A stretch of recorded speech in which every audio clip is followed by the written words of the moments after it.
Lin was in the open with his legendary sword, asking why did it suddenly turn into this. However, Elizabeth tells Lin to be vigilant and begin his swordsmanship training. Lin apologized to her and starts swinging his sword. On the other side, Elizabeth is smiling as she have misunderstand Lin again. She start imagining, thinking Lin wants to play games with her, the Demon Queen, but he is too young for that. It's undeniable that in terms of power, Lin is a little bit better than her. But when it comes to psychology and knowledge, Lin is no match for her. But when Lee told Elizabeth to leave this morning, she felt so unhappy and almost let it happen. But then he said the words that were in his heart, that he can't live without Elizabeth. And she completely saw through him. However, Elizabeth still thinks that Lin knows very well that with their power, destroying or ruling the world is a matter of a single thought. It bears no meaning. So the best they can do is to leave it alone to develop and observe what is happening in their spare time. As for the Dark Guild, it has already been taken care of by Amelia, so there is no need to worry about it. Elizabeth starts blessing, thinking that Lin has been wandering in thought every day. So he decided to bring her out early this morning to talk nonsense about how he wants her to leave and rule the world. Just to tell you everything she have thought of is just her imagination, Elizabeth misunderstands, thinking that Lee is trying to find an excuse to make her pay attention. It's obvious that after a year of getting along with one another, Lee has fallen in love with Elizabeth. This is what Elizabeth is thinking. But on the other side, Lin, who doesn't know anything, is still practicing his swordsmanship, thinking if it's true that one can master their sword by swinging it 1,000 times a day. While doing it, he is getting really confused, that how can that be so simple? Elizabeth was thinking that Lin is the pinnacle of strength and still enjoys being beaten by another. She is the only one in the world who is capable of controlling him because he is a hero with wicked interests. Even if she is not interested in such a boring matter as falling in love, it is different when it comes to Lin.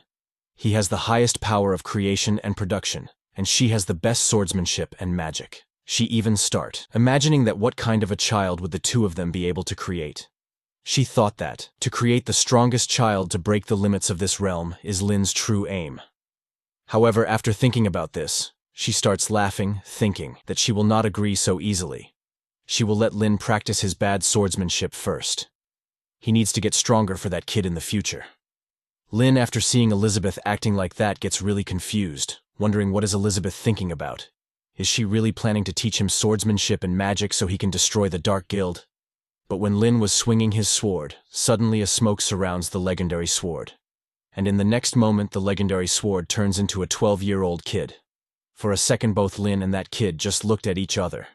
Then Lin screamed in shock, asking, why did the holy sword turn into a kid? The holy sword, who has now turned into a kid, gets really angry at Lin, asking who he is calling a kid.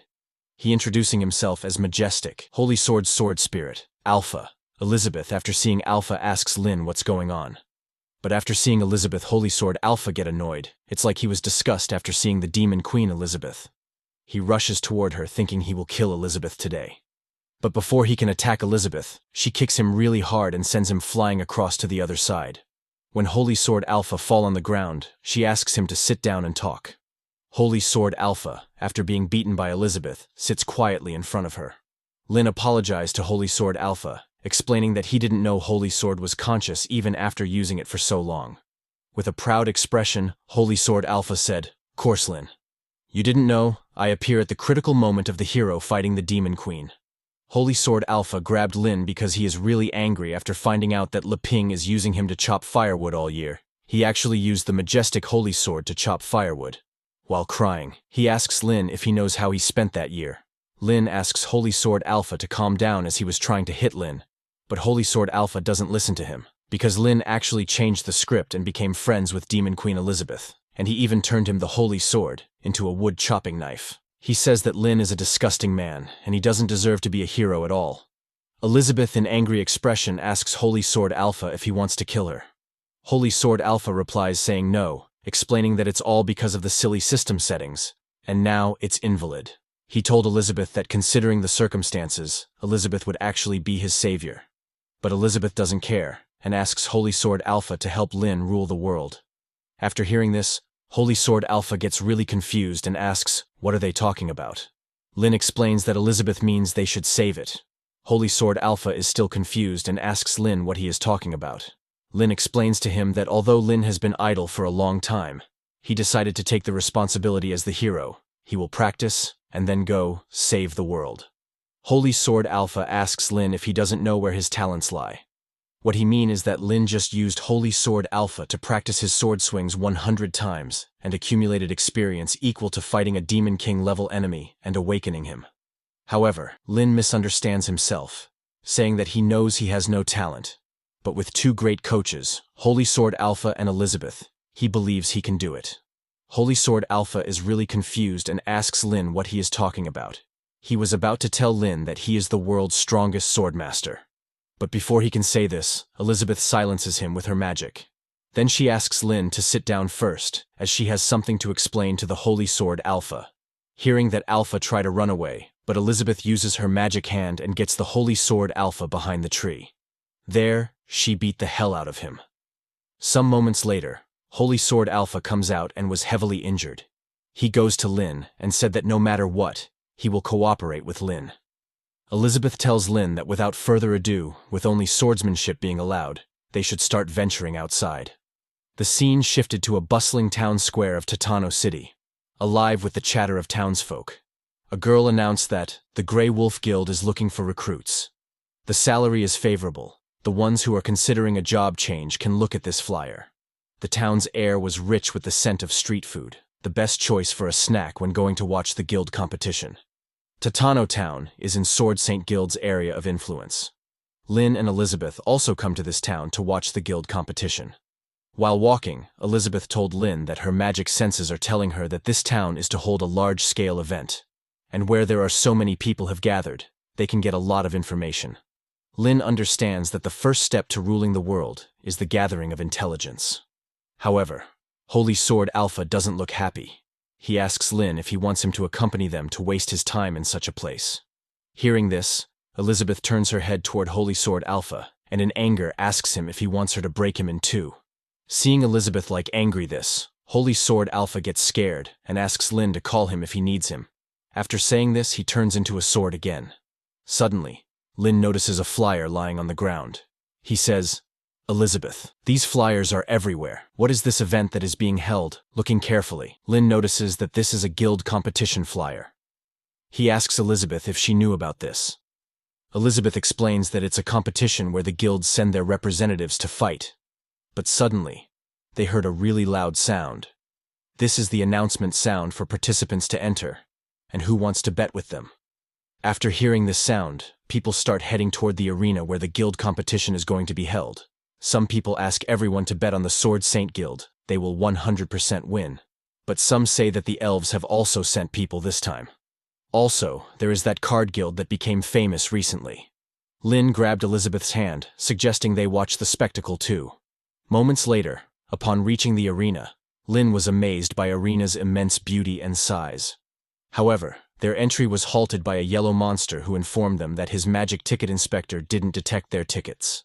Lin, turning to Elizabeth, confidently offered to handle the situation.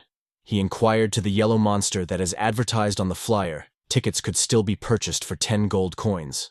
Lin took out his gold coins pouch and asked if he can buy 2. That yellow monster confirmed, but revealed that he had monopolized the remaining tickets and is now selling them for 200 gold coins.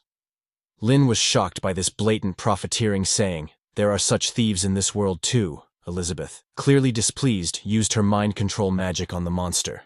That yellow monster get hypnotized by Elizabeth. His attitude instantly changed, becoming obsequious towards Lin. He offered them 2 VIP room tickets, asking Lin, "Please accept it," saying it is a great honor to serve both of them. He then happily ushered them to the VIP room.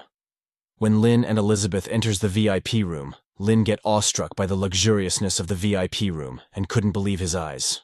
However, they weren't the only ones with VIP access.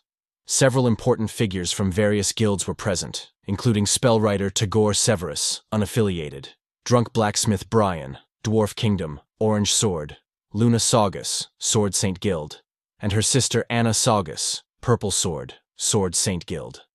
Anna, spotting Lin and Elizabeth, and asked Luna to inquire if they were on the invitation list. After seating on their seats, Lin told Elizabeth that this first glimpse of the grand arena made him a bit nervous, but Elizabeth remained nonchalant and requested snacks from him. Anna advised Luna to keep an eye on them, speculating they might be from a guild whose president had aided them in the past. The competition finally began. The host, Gob the Goblin, welcomed everyone and requested a warm reception for the players. He then announced the final round of the guild competition and introduced the 4 finalists. Ching, the genius swordsman from the Sword Saint Guild.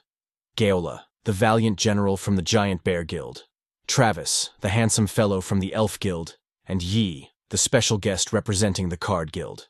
The crowd roared in anticipation as the host declared, "Let the games begin." After all 4 contestants enter the arena, Travis from the Elf Guild carefully examines everyone, thinking that this muscular-looking fool from the Giant Bear Guild looks way too simple-minded. He's probably cannon fodder. As for the Card Guild, which was recently established, the only reason they are qualified to join this competition is because they helped the Sword Saint Guild in killing the invading 6 pillar demons. They are just a second-rate guild affiliated with the Sword Saint Guild, and there is only their president representing them. This Yi is no threat to him. So, in this competition, the only one who poses a threat to him is the Sword Saint Guild's Blue Sword. However, after this, Gaola from the Giant Bear Guild starts running toward Blue Sword to attack him. But he is not the only one who is attacking. Travis jumps into the air and prepares his arrow to attack, thinking what a barbaric and primitive person Gaola from the Giant Bear Guild is. So he shoots 3 arrows at the same time to everyone, but everyone manages to avoid his arrows. However, Gaola from the Giant Bear Guild catches Travis's arrow and says to him, "These sissy's words are so rude. He will be the first I kill." He crushes the arrow that he caught and throws it into the ground. However, suddenly, the arrow he threw into the ground starts growing, and in just a few seconds, those arrows transform into a wooden cage and capture everyone. Travis, after locking up Gaola in a cage, says, "Such an uncultured beast like him should be locked up in a cage." However, Gaola, who is really big, says to Travis, he can't stop him with just these rotten roots of his. He will crush them all, so he uses his fierce raw power, thinking he can get out from this cage with his fierce ram. However, when he tries to escape, the grass roots come to life and capture him. After seeing he is really confused and doesn't know what's happening, Travis starts laughing, saying, "These are the grass roots of the gum tree. Upon impact, they shrink, and an extremely sticky fluid comes out. You muscle brain."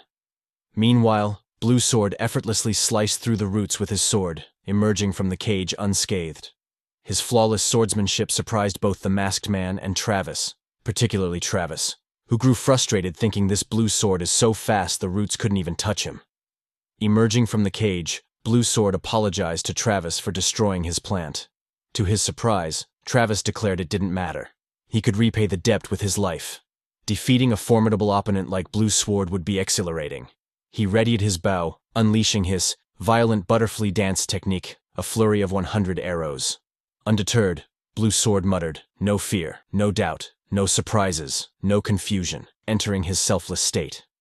He readied his sword and executed the bluebird technique, slicing through not only Travis's butterfly dance, but also severing his right hand without him even noticing.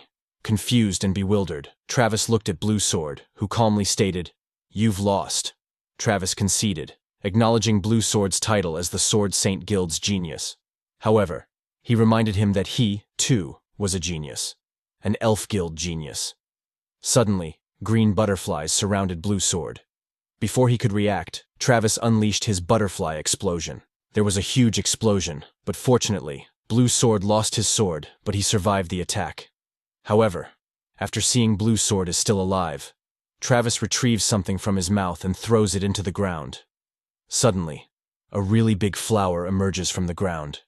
This flower is Healing Lily, capable of healing any wound. Travis uses it to heal his arm. After seeing that, he acknowledges that the Sword Saint Guild is extremely powerful, but its attack patterns are too simple. This is its flaw. With the blessing of the sacred tree, the elves are the most powerful of all. However, before he can say something more, Gaola from the Giant Bear Guild attacks him from behind and kills him. Gaola starts laughing, saying, "As he said, the first one to die will be Travis." Travis died a miserable death. Gaola said show-offs are the most annoying type. After that, he turns his head toward Blue Sword. However, Blue Sword gets really surprised after seeing him. This aura he's giving off is But before he can say something, the audience starts cheering for Gyaola, asking for more, and urging him to smash Blue Sword to death. Gyola's revenge instantly fires up the audience. The first one to leave the competition is the handsome Travis of the Elf Guild. But everyone is really curious. How did Gyaola break away? However, this is not important. Now what matters is, can the injured Blue Sword withstand Gyola's attack? So, Blue Sword lifts his right hand into the air and calls his sword. In the next moment, his sword comes back to him. After he carefully looks at Gyaola, he gets a rough idea that Gyaola used his sweat as lubrication to struggle free from the secret of the roots. Fortunately, Blue Sword used his sword in time to prevent bigger damage, so the impact was minimal. Gyola's body starts growing, and purple smoke surrounds him. He says to Blue Sword that power is everything, and he will crush him in just seconds. He jumps into the air and uses 70% of his muscle power to attack Blue Sword. Blue Sword dodges and avoids his attack, then counterattacks him with his flashing cold slash, sending him back. Unfortunately, he can't deal any damage to Gyola's body. Gyaola starts laughing after seeing Blue Sword can only scratch him. On the other side, Blue Sword gets really surprised after seeing his sword got damaged. However, before Blue Sword can think anything, Gyaola attacks him and uses 80% of his muscle power this time. Unfortunately, Blue Sword barely stops his attack using his sword, but he can't completely stop it and rolls into the ground. After finding out that he can't use his sword anymore, he throws his sword into the ground and starts fighting Gyaola hand to hand. Gyaola starts attacking Blue Sword again, but this time he uses 90% of his muscle power, thinking he will kill Blue Sword this time. However, Blue Sword dodges Gyaola's every attack. On the other side, Lin is really excited after seeing their fights. He asks Elizabeth who she thinks will win in the end. Elizabeth doesn't say anything. Anna, the red-haired girl, is really surprised because Blue Sword's sword is a B-ranked weapon forged by the dwarves. But it was broken by a simple punch. Luna, the yellow-haired girl, asks her sister if they should stop it. After all, their Sword Saint Guild can't lose more face. But the red-haired girl is really confused, thinking when did the Giant Bear Guild's people become so strong? But she suddenly remembers, thinking could it be the Dark Guild?